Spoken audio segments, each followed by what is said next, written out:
everybody, Zero here, and we are just nearing the end of ARC World Tour 2024 with one final competition. This ARC World Tour Finals happening next week at the time of this recording here. And with 15 qualified competitors about to travel to Los Angeles, California, with one more to be decided to round out the top 16, I decided to grab some of those who have been qualified and ask a few questions as we lead into the event. Joining me today is Zane, Paragon's own Zane. I swear to God, this was an accident. I didn't mean to grab the whole Paragon roster here, but congratulations on Paragon. Zane, how are you doing? I'm doing pretty good. How you doing? You know, I'm doing great. It's been quite the week of build-up, preparation for ARC World Tour, and this has been really enlightening to look back at the last year of competition. It's crazy that we started the year with Nier, and what is happening now? Like, what is going on with this whole change? Now we're in 2.0. We're worried about Belial getting nerfed and all sorts of things are happening. But how have you been preparing for ARC World Tour Finals? I'm very fortunate that I don't have to be switching my character as many people are having to due to this sudden new patch. But so mainly it's just been trying to get used to some of the changes, getting used to fighting the zoners now that Fairy and Matera are now kind of everywhere, if I'm being honest, since the changes. And yeah, just trying to get as many games in as I can to try and get ready for it. Yeah, there's actually been quite the influx of Fairy. Fairy got way harder. Like, for me personally, Fairy's a hard matchup, but man, Fairy got way harder in my opinion. Yeah, I play a character that's supposed to beat these two characters, and I'm struggling against them with these changes. They're just so much faster now. Okay, well, so you're definitely a better player than me, but I'm glad we're at the same mindset where I play a character, I play Beatrix, so I should be able to take on Fairy, and yet still it's seeming harder. So, okay. Heading into ARC World Tour, I mean, looking at your run to lead up to this year, start out the year doing all right. You know, you're starting to pop on the scene with this Grimnir 5th place finish at CEO, but suddenly you get 4 back-to-back first place qualifications of ARC World Tour. Are you kidding me? Like, what happened? What is this? I have no clue. So goal for the year, I wanted to try and get top 8 in something that wasn't Dragon Ball. I accomplished that about halfway through the year at CEO, where I did manage to get 5th. Surrounded by all the Nier players, of course, and then I was like, okay, I got some points, 8. That's not going to be anywhere close. Gotta go to UFA and try to win that, because if I don't win that, I'm not qualifying. That's basically what was going through my head there. End up placing top 2, only losing to Koji Koko, and then thinking, okay, so I got some points, but I'm probably still not going to qualify because that's nowhere near enough points. And then all of a sudden I go to East Coast Throwdown and I somehow win that. I wasn't expecting that. And then so I end up getting to 200 points, and then everyone's like, you need probably like 250, 260 points probably to qualify. So I'm like, okay, that's not enough. Okay, so there's a Southern California tournament. I should do alright with that. And then a bunch of people ask me, are you going to go to Astral Finish in Mexico? And I'm like, what's that? And then so my Twitch chat actually started donating money to actually send me to Mexico, so which I'm very appreciative of course. And then I managed to go there and win that. And then of course I live in Southern California, so I go to Rumble in Southern California, Risk Rumble Southern California, and I managed to win that. and suddenly I've got over 400 points, and yeah, I have no idea what the heck happened. I had no idea that your community helped get you to Astral Finish. That's huge. I mean, investment well done, because you won the whole thing. So that's a pretty big deal. Yeah, I had no intention of going, and then Aaron DeMac was one of the main people asking me, "Are you going to that?" And then that led to my chat saying, make a donation goal and we can try to get you to go there. Then by the end of the first day, I was already over 50% of the way through the goal. Oh my gosh. And yeah, so my chat completely popped off to get me there, and I was very glad I did well, because I would have felt terrible if they donated to me and then I completely flopped the event. I would have felt awful. Hey, well, thank you to Zane's chat for getting Zane out there for Astral Finish and putting on quite a show. I mean, you've had one heck of a run, especially on this Grimnir. And, you know, it seems like you've been preparing by getting a lot of sets in with a lot of the folks stateside that have been qualified. Do you have any surprises that you've been working on here? Do you expect any character changes? Anything you want to divulge before the folks see you at Arc World Tour Finals? Probably not. I do have a couple of characters that I do know how to play in the worst case scenarios.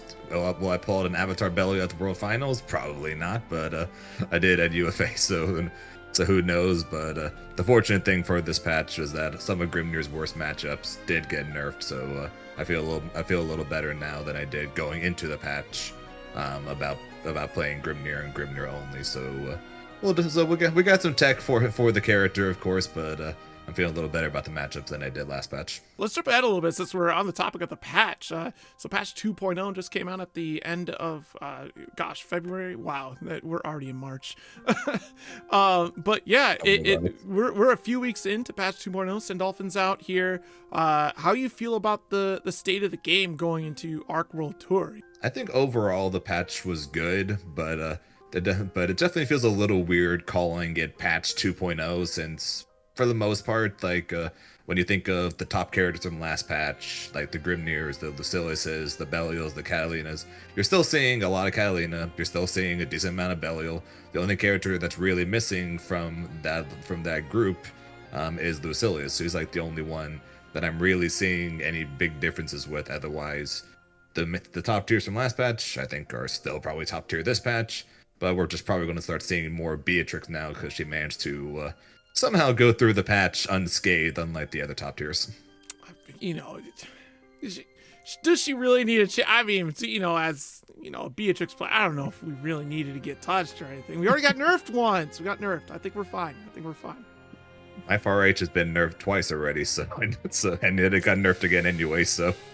I just, the economy is just in shambles right now for Granblue. The Beatrix economy is spurred on by Delta Clock, so I think you're fine.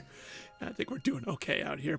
It's very interesting to see this patch. I'm kind of with you that it does seem like a patch light. Like, one, I almost feel like it's very considerate of, like, we're leading into Arc World Tour, and it remained relatively the same outside of, like you said, some of the top tiers. It did get touched a little bit, but also a good foundation for what we can expect going forward here. Sandolphin, I expected Sandolphin to be running rampant after what I played at Frosty, but it seems like over time, like a lot of folks are kind of leaning on, like, hey, maybe that's like a big risk character to play.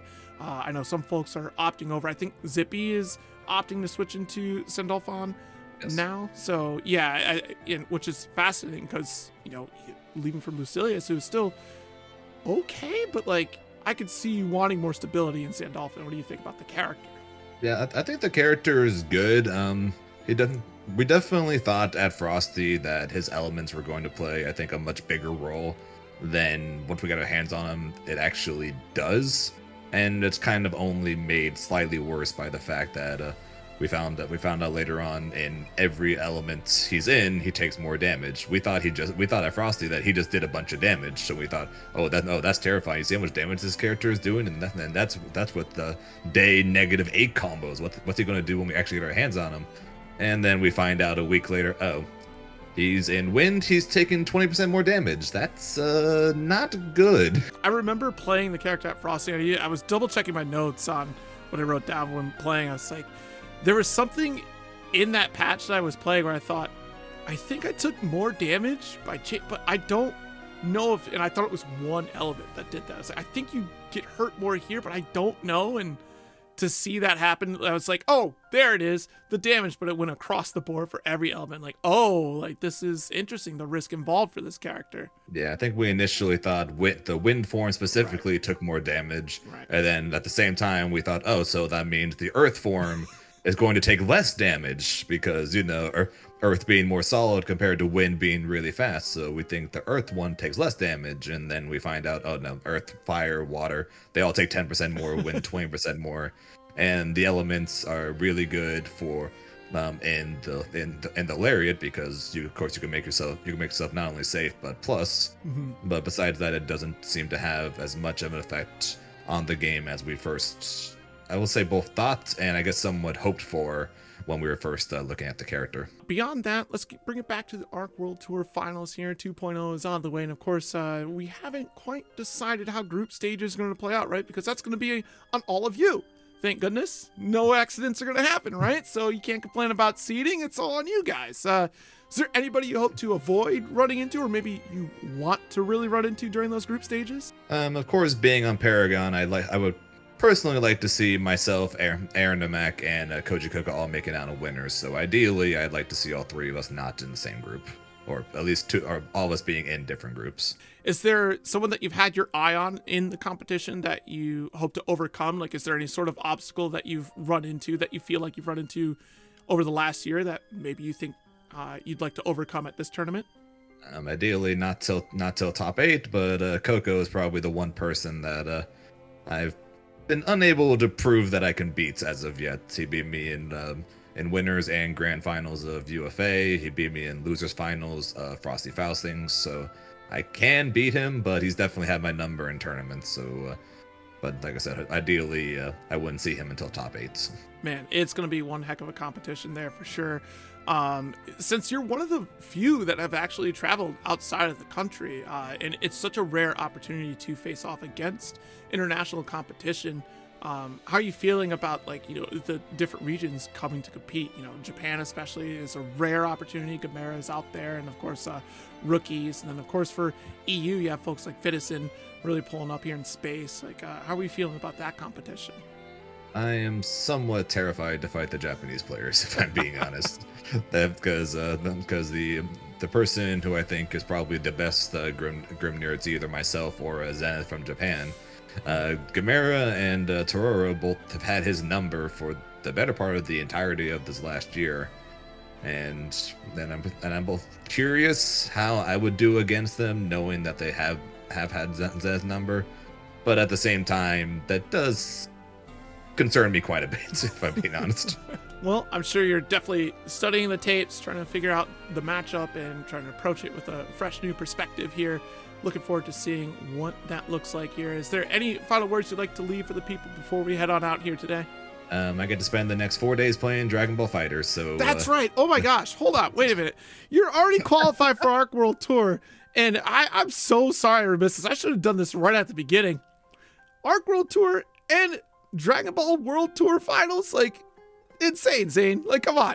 Yeah, originally the Dragon Ball FighterZ Finals was supposed to be a couple months ago, but fortunately the Fire is out now. But the LA Fires did postpone it, and fortunately that is still happening. But unfortunately for me, it is in a couple of days, so the weekend before the Arc Finals. So that is going to be about 4 days of Granblue practice that I am going to be missing compared to the other players. So a little concerned about that, but I have a Steam Deck with Granblue on it, so I'm bringing that to the Dragon Ball Finals, and I'm going to at least get some training mode practice while I'm over there.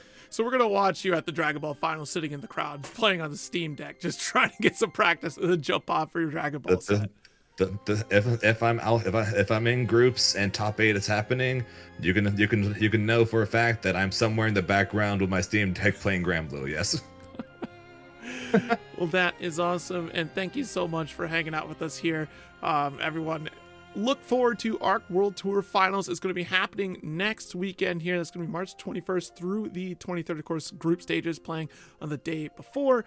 So definitely keep your eye out, and we'll see how that competition goes. Zane, let folks know where they can find you on your socials and wherever it may be you're putting out that content.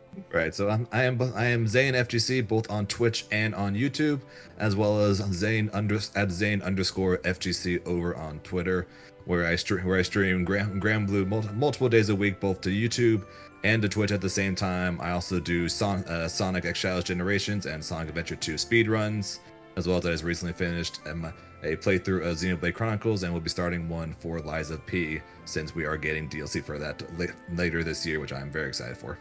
Gosh, I do need to catch up with my Liza P. I started it and just didn't finish. I need to finish it. It's actually been a lot of fun. Now we got DLC on the way, so now's the time to do it. Oh my goodness. All right, well, until next time, everybody, take care, stay happy, stay healthy, in later days.